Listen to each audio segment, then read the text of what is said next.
Pecos Bill had one of the strangest childhoods a boy ever had. It all started after his father decided that there was no longer enough room in East Texas for his family. "Pack up, Ma," he cried. "Neighbors moving in 50 miles away. It's getting too crowded." So they loaded up a wagon with all their things. Now some say they had 15 children, while others say 18. However many there were, the children were louder than thunder. And as they set off across the wild country of West Texas, their mother and father could hardly hear a thing. Now, as they came to the Pecos River, the wagon hit a big rock. The force threw little Bill out of the wagon, and he landed on the sandy ground. Mother did not know Bill was gone until she gathered the children for the midday meal. Mother set off with some of the children to look for Bill, but they could find no sign of him. Well, some people say Bill was just a baby when his family lost him. Others say he was 4 years old. But all agree that a group of animals called coyotes found Bill and raised him. Bill did all the things those animals did, like chase lizards and howl at the moon. He became as good a coyote as any.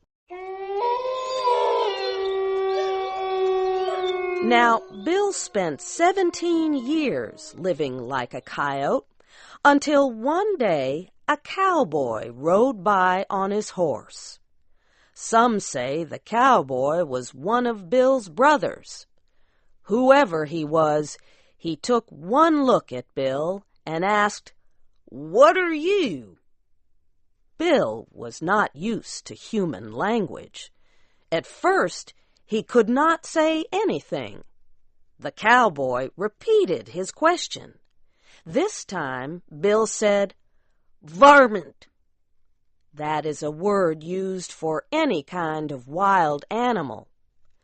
"No, you aren't," said the cowboy. "Yes, I am," said Bill. "I have fleas." "Lots of people have fleas," said the cowboy. "You don't have a tail." "Yes, I do," said Bill. "Show it to me then," the cowboy said. Bill looked at his backside and realized that he did not have a tail like the other coyotes. "Well, what am I then?" asked Bill. "You're a cowboy, so start acting like one," the cowboy cried out. Well, that was all Bill needed to hear. He said goodbye to his coyote friends and left to join the world of humans.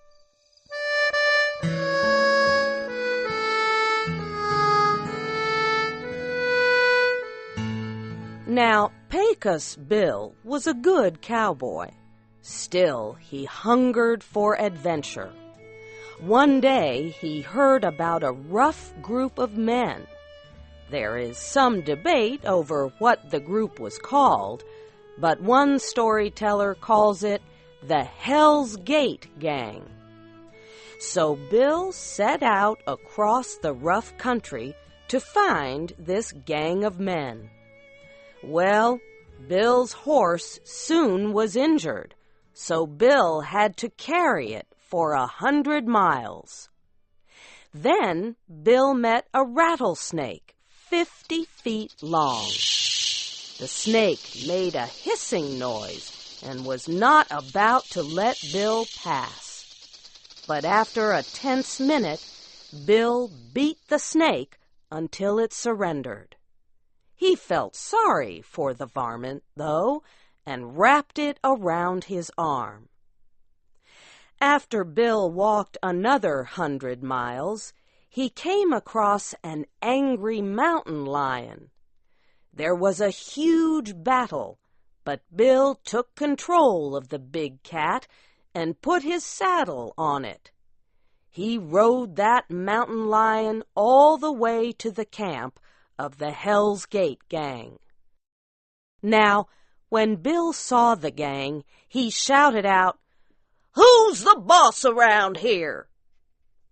A huge cowboy, 9 feet tall, took one look at Bill and said in a shaky voice, "I was the boss, but you are the boss from here on in." With his gang, Pecos Bill was able to create the biggest ranch in the Southwest. Bill and his men had so many cattle that they needed all of New Mexico to hold them. Arizona was the pasture where the cattle ate grass.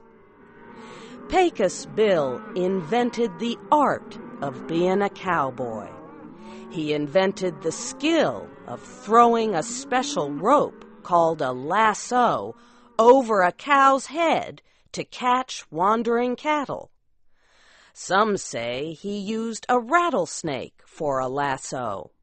Others say he made a lasso so big that it circled the whole earth.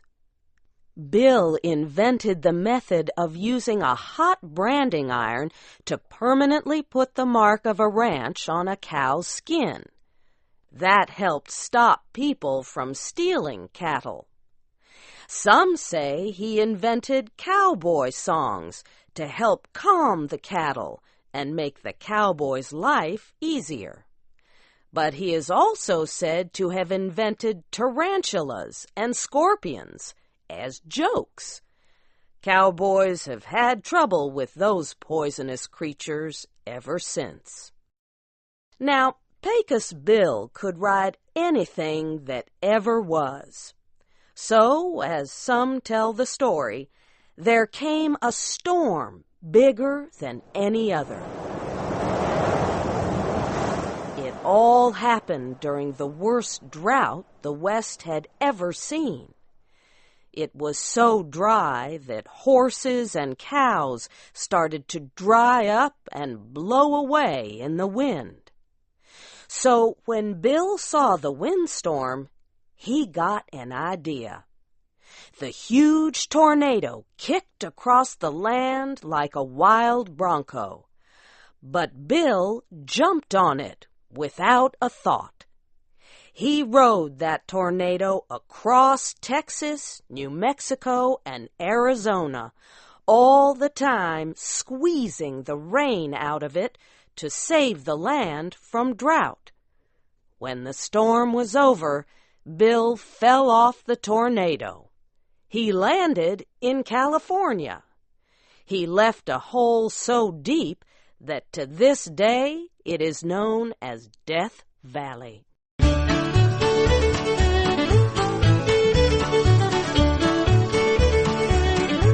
Now, Bill had a horse named Widowmaker. He got that name because any man who rode that horse would be thrown off and killed, and his wife would become a widow. No one could ride that horse but Bill. And Widowmaker, in the end, caused the biggest problem for Pecos Bill. You see, one day, Bill saw a woman. Not just any woman, but a wild, red-haired woman riding a giant catfish down the Rio Grande River. Her name was Slewfoot Sue, and Bill fell in love with her at first sight. Well, Bill would not rest until he had asked for her hand in marriage, and Slewfoot Sue accepted. On their wedding day, Pecos Bill dressed in his best buckskin suit, and Sue wore a beautiful white dress with a huge steel spring bustle in the back. It was the kind of big dress that many women wore in those days. The bigger, the better. Now, after the marriage ceremony, Slewfoot Sue got a really bad idea. She decided that she wanted to ride Widowmaker. Bill begged her not to try, but she had her mind made up. Well, the second she jumped on the horse's back, he began to kick and buck like nothing anyone had ever seen. He sent Sue flying so high that she sailed clear over the new moon. She fell back to earth, but the steel spring bustle just bounced her back up as high as before. Now, there are many different stories about what happened next. One story says Bill saw that Sue was in trouble. She would keep bouncing forever if nothing was done. So he took his rope out, though some say it was a huge rattlesnake, and lassoed Sue to catch her and bring her down to earth. Only she just bounced him back up with her. Somehow the two came to rest on the moon, and that's where they stayed. Some people say they raised a family up there. Their children were as loud and wild as Bill and Sue were in their younger days. People say the sound of thunder that sometimes carries over the dry land around the Pecos River is nothing more than Pecos Bill's family laughing up a storm. Whoa, Pecos Bill was quite a cowboy down in Texas. This tall tale of Pecos Bill was adapted for Special English and produced by Mario Ritter. Your storyteller was Barbara Klein. I'm Steve Enberg.